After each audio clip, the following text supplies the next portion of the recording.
What's going on, everybody? Welcome to a brand new edition of Holding Court here on the First Day Hoops Report YouTube channel. I am, of course, First Day Hoops Report founding editor and Holding Court host, Chris Stevens. Hopefully, you all are doing well out there. Excuse me. I have no excuse for that because I actually got up on time this morning. I actually went to bed early last night because All-Star Saturday was a dud. Like it literally. I mean, I've been watching this. I'm going to give away my age here. I mean, because I'm an adult. The adults are watching this anyway, so what are the odds of kids watching home court? But yes, I've been watching All-Star Saturday for 34 years, and that is the least invested that I've been in NBA All-Star Saturday that I can remember. It was just, nothing really redeeming about it. And Kenny Smith didn't do himself any favors. I'll talk about that on my personal YouTube channel. If you guys want to subscribe to that channel, I'll put the link in the description below. And again, don't abuse that privilege because that is my channel. That is not anything sports related. That's everything that I talk about in terms of music, automobiles, society, all the other stuff I'm interested in. So yeah, if you like my basketball takes, you may like my life takes as well. So I'll put the YouTube link to my personal channel in the description below. But Yes, that's where I plan to talk about Kenny Smith. Excuse me. I had a good breakfast this morning. I made apple crumb cake yesterday. Of course, today is Sunday morning as I'm recording this. Saturday morning, I made it to the gym after my big radio appearance with Sean Green on WDEL, and I want to thank Sean for that. We'll talk more about that in a second. But I got back from the gym Saturday and I saw this recipe and I said, I'm going to try this because I got apples in the house. I got everything else to make a cake. So let's see what this apple crumb cake is hitting for. And it didn't look good because, just the presentation is terrible, but the actual cake itself is really good. And again, I may do the recipe over on the channel once I figure out how to get the crumbs looking like, the crumb cake portion of it. So it doesn't look like, a sheet cake, so, and those who bake know what a sheet cake looks like.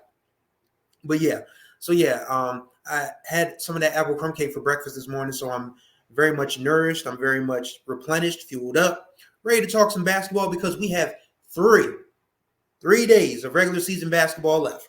Not a lot of time left for teams to get to points index status that will put them in the state tournament. And we had some really good games last week. If you notice, I didn't do any games on site because I was, preparing myself for the big one on Friday, of course, which had me on the radio, which of course was Sanford St. E. But two big games this week. One that I felt was very important for the overall health and benefit of the girls' state tournament, quite honestly, was Sanford and Ursuline on Thursday. And we complained about this in the media. We all looked at each other and said, why is that game at 4:00? Because those of us in the media have other jobs, whether they're media jobs, whether they're regular jobs. Some of us still work, man. And it was very disappointing that we couldn't get to that game. And it turned out to be another one of those game of the year candidates because Ursuline was up 66 because I was watching on stream while I was still doing my day job work. So Ursuline was up 66-52 in the fourth quarter. I said, well, Sanford gave him a good run. This is a game that they'll probably learn from, get ready for the state tournament, so on and so forth. Sanford goes on a 16-0 run. Jada Snow caps it with a three-pointer to give them the lead, but then Gigi Banks goes down the floor and does what Gigi does, ties the game at 68, and Sanford ends up winning in double overtime, 81-76. I know people are starting to, start to whisper what's wrong with Ursuline, but I think that game is more about what's right with Sanford, honestly. And Marcus Thompson can flat out coach. There's no denying that. I mean, you can look at the man's track record. He's got five girls basketball state championships. Only person ahead of him is John Fiorelli at St. Mark's, who had 6 of them things. So, I mean, there's no denying that Coach Thompson gets the most out of his kids, and this is a very young team. They have one senior, Tyler Edwards. Jada Snow and Ellie Carter-Soriano are the only juniors. Everyone else, actually, Layla Mahoney is a junior also. But yeah, everyone else, Naomi Allen, sophomore. Asia Adams, freshman. Adriana Chambers, freshman. Aislinn Morrell and Gabby Royal, 8th graders. This team is 13-5. Well, 12-5, excuse me. But if you had told Marcus Thompson that they wouldn't have an in-state loss all year to date, because they have Caravel coming up on Tuesday and we'll be in the building for that one. But if you had told Marcus Thompson that a team this young would be 12-5 and have wins against St. E and Ursuline to their credit, he'd take it every time. And those young kids are coming along at just the right time. It doesn't, I mean, does it guarantee them the Final Four? Who knows? Because the brackets are still very much in flux. Again, we don't know the whole totality of the situation until the basketball committee gets in the room on Friday, February 23rd. And we'll be very much looking forward to seeing what happens when, all the points are tabulated up, everything's added up, point indexes and all these things are calculated, and we find out which 24 on the girls' side, which 24 on the boys' side will be playing for a state championship. But yeah, Ursuline right now is playing the best basketball of their season at the right time. And again, I don't think it's a knock on Ursuline by any stretch of the imagination, because they're still very much they're still very much a favorite, if not the favorite, to win this whole thing. Because you've got two of the top ninth graders in the country, not in the state, not on the East Coast, not in the region, but in the country. The lower 48 and Alaska and Hawaii too. Puerto Rico, if you want to annex it. So you've got two of the top ninth graders in the country. And, I put a quick little poll out on the First State Hoops Report IG page, and people are already voting Gigi for Player of the Year as a ninth grader. And she's definitely high up on the list of candidates that could win that award. We got a lot on our hands when we get into our DSBA meeting with our president Chuck Durante and so many others. March 15th, man. Whew. If Chuck's probably gonna email us the ballots this week. Here's your ballots. Fill them out before the semifinals. I think it's the quarters. I think it's the quarters, or after the quarters, before the semis. Either way, in between that time, fill out your brackets as best of your ability. And it's a reminder. And I don't like to give away the Colonel's 11 herbs and spices, but it's important to note how all state teams are calculated, so people can stop thinking that it's a conspiracy theory against their son, their daughter, their student, their player, their cousin, their niece, their nephew. We don't play. It's not a popularity contest. We don't play favorites. We pick who we feel are the best players. Us in the Delaware Sports Writers and Broadcast Association, and the coaches submit ballots as well. So it's a lot of moving parts within this process, and I really want people to understand that it's not just the media in the room. Coaches have a voice as well. So that's how the first state. That's how all the first team all state, second team, third team, honorable mention. That's how it all comes out in the wash. So yeah, we got a job on our hands. When we meet on February 15th, and not February 15th. February 15th was Thursday, March 15th. And trying to put together the best representative all-state team of the talent that we've seen throughout the state this year. That's why it was so important for me to get to every game as much as I could, and I was able to do that before my car kicked the bucket. I'm still trying to raise the money for my transmission. If you want to donate, that description will be in the description below as well.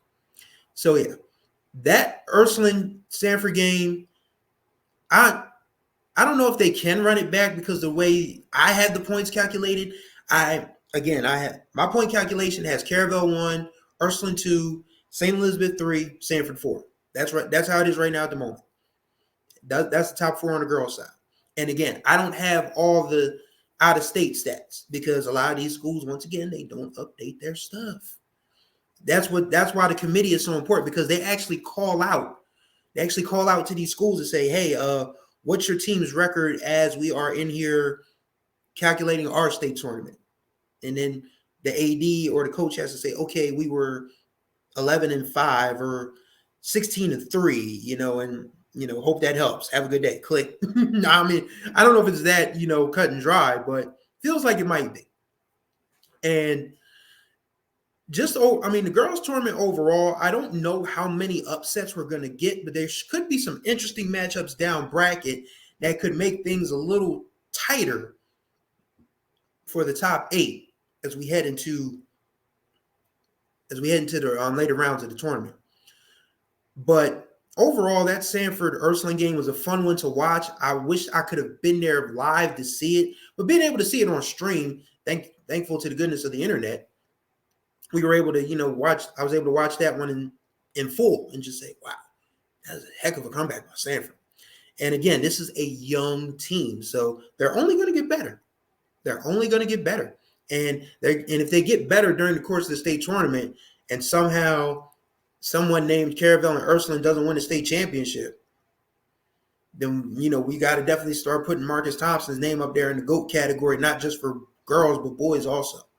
Because people forget he was an all-state player at Sanford in the early 80s, not to put coach's age out there, but he's a Sanford lifer. I mean, he was one of the first kids to, go through, from 1st to 12th grade. I do the research on this type of stuff. It's part of my job.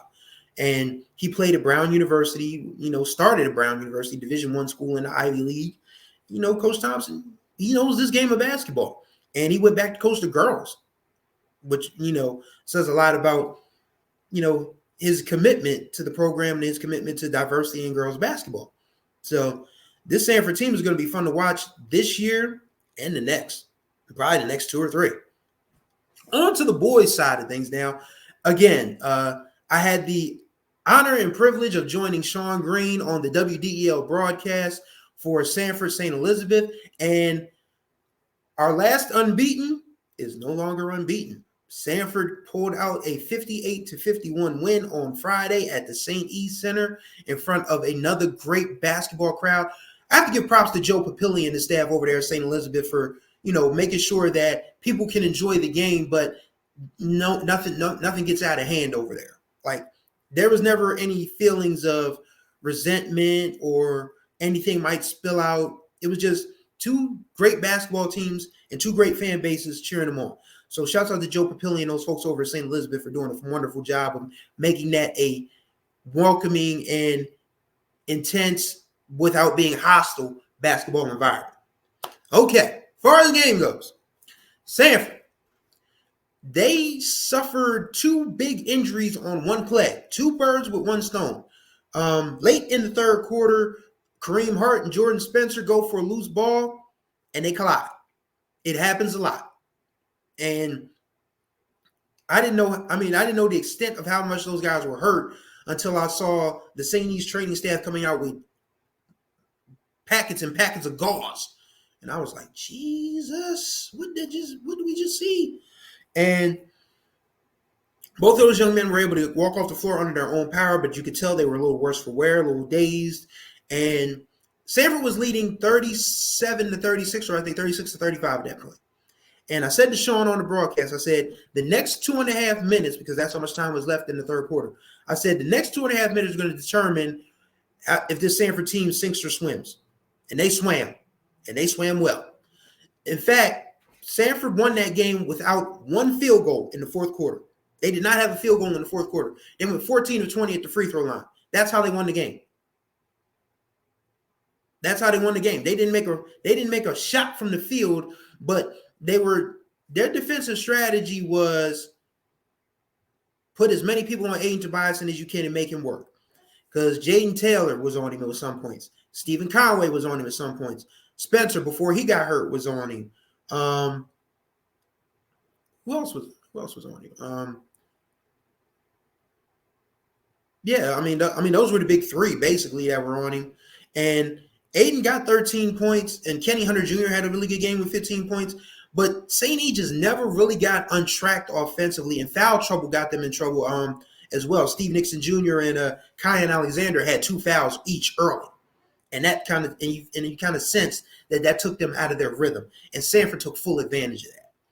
And again, as I was saying last week about Padwa's girls with Denise Eichel-Sackett taking over that program, sometimes you need a person that has been within the program as a player before to understand, the tradition, the culture, the way of moving, the way you do things over there. And the top 3 assistants on that Sanford staff all were like all-state players on that team at one point. Understand Waterman. Khalid Hart, who's the head coach, Tony Washam Jr., and Earl Miller Those three all played important roles in the history of that program as players. So when they all came together this season to guide that team, I had a feeling that they were going to be good. I just didn't know that they were going to be, making things tight up at the top, because now you got to start talking about Sanford for a top 4 spot, because they're only in-state loss this year. Their only 2 in-state losses this year were to Milltown and Sally's. That's it. That's the list. So they deserve a ton of credit for coming in there, playing a great game. And right now, it's going to be hard to, keep them out of the conversation as far as state championship contenders go, because you've got a big man in Jane Taylor who's 6'8". His offense has come a long way in a short time. Like, everything last year for him was dunk and put back. Now he's making, jump hooks. He made a nice little 17-footer in the first half. And I'm like, wow, if he can make that shot with regularity, look out. So his game is coming along. Spencer is your 3-and-D guy. Conway, big kid, 6'4", 220, a bruiser who can knock down the outside shot as well as post guys up. Has great footwork on the interior too. And then you've got the guards. You've got Hart. You've got McNeil, Zir Elgood. This is a team that goes 7 or 8 deep pretty easily. So you really got to start, considering Sanford a team that can really get the job done when it matters. And I said it on the air with Sean. I said, if you're St. E, you'd rather have this happen on February 16th than March 1st or March 3rd or even March, 6th. You'd rather have it happen then, because rather have it happen now than then, because there's only been 3 teams. We've been doing this Delaware basketball tournament thing on the boys' side for 57 years now. And there's only been 3 teams to go through the whole season undefeated. Howard in 1973, Cape and Lopin in 75, thanks to Raymond Grimes Jr. for making that correction for me, and St. Mark's in 1995. That's it. That's the list. And it's been done 3 times in the history of the state, and hasn't been done in 29 years, and it won't be done this year. It just doesn't happen. And for St. E, it's best that it doesn't happen, because you don't want that albatross on your shoulder. You don't want to go into a tournament 20-0, and then all of a sudden you get like a Flight A team or a Flight B team or Henlopen North or Henlopen South team in the first round in your first game that just has something to prove, and you come out a little tight, and it's like, wow, are we really going to lose our first game in the state tournament? Don't have to worry about that now. You've already got the one loss out of the way. Even if you lose to Middletown, you're still 18-2. You're still probably going to be the top seed in the tournament. No need to, just focus on the task at hand. And I think St. E will be fine, because Aiden Tobias and Sean and I talked about this. He may have taken 6 shots all day Friday. That's not going to happen again. Mike Cassidy's going to find a way to get him more looks, more. He's going to, encourage him to be more aggressive, because, this is a young man who is the clubhouse favorite for Player of the Year. He's committed to Temple. He's got to be their guy. They have guys, but Aiden has to be the guy. And he will be the guy. I don't think, he'll have another game like that where, he's just content to pass it around. I think he understands now that, to win a state championship, it's okay for him to be a little bit selfish. Guys are still going to get their points. Kenny Hunter Jr., he has a smooth game. Steve Nixon Jr., he's their Russell Westbrook to me. You gotta look at Kyan Alexander, 8th grader Deshaun Holden. Oh my God, he came off the bench, gave them some great minutes on Friday. So this is Julius Wright is capable of 30 a night on a given day. So this St. E's team is still very deep, still very talented, still very much the favorite to win the whole thing, man. So yeah, they lost on Friday, but that doesn't diminish how good they are and how good they can be as we head into the state tournament. So honestly, this was I didn't know if I was going to do an episode this week, because once again on Friday, I will be doing a live bracket reaction show.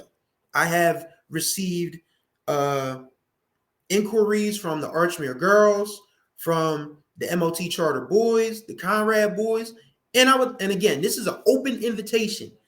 There's no exclusion. There's no exclusivity to this, is what I'm trying to say. There's no exclusivity to this. If you want to hop on with me, you are more than welcome to do so. Email address will be in the description below, all the social media feeds, so you can DM us there. In fact, I'm probably just going to start reaching out. Hey, do you want to be on the show? The only question is, because we don't know how long this DIA meeting is going to take on Friday. So I want to say, I think last year we did it 5 or 6 o'clock. So that may be what we shoot for this year, 5, 6 p.m. In fact, I'll just go ahead and cut it to 6 p.m. And if we can get people on earlier, even better. So, I mean, but yeah, we're going to do a live bracket reveal show. It'll be on the YouTube channel. If I can figure out how to connect StreamYard to Instagram and Facebook, we'll do it there too. We can't do it on X anymore because, well, X has disabled that particular plug, if you will. So, yeah, we can't do it on X or Twitter, but we'll likely do it on YouTube. We're going to try to do it on Facebook, and we'll try to do it on Instagram. But yes, there will be a live, or we'll just have the StreamYard link ready for y'all to listen to and watch. So yeah, there will be a live bracket reveal on Friday, February 23rd. If you want to tune in, hear what some folks have to say, hear what I have to say, and then Sunday, we'll do a tournament preview show. So Saturday, I want to record it, so I'm probably going to start reaching out to folks who have like experience with this, some of my media contacts, some of my media colleagues, maybe a couple coaches, maybe a couple other observers. We'll see how it goes. So that's it for this edition of Holding Court, because I didn't have that much to say. I just wanted to get an episode in. You know, I got everything done that I need to get done on a Sunday morning. You know, I ate, I stretched, and now I'm just going to relax and try to figure out if I want to watch the All-Star game tonight or not. I might not, but we'll see what happens. But thank y'all for watching this edition of Holding Court. All the important information, our social media feeds, our email address, and the donation link will be in the description below. Thank y'all for thank y'all for your time as always. We'll see you in the gyms this week and in the next 3 weeks going forward as we decide to stay champion. So next time we talk, y'all take care of yourselves and each other.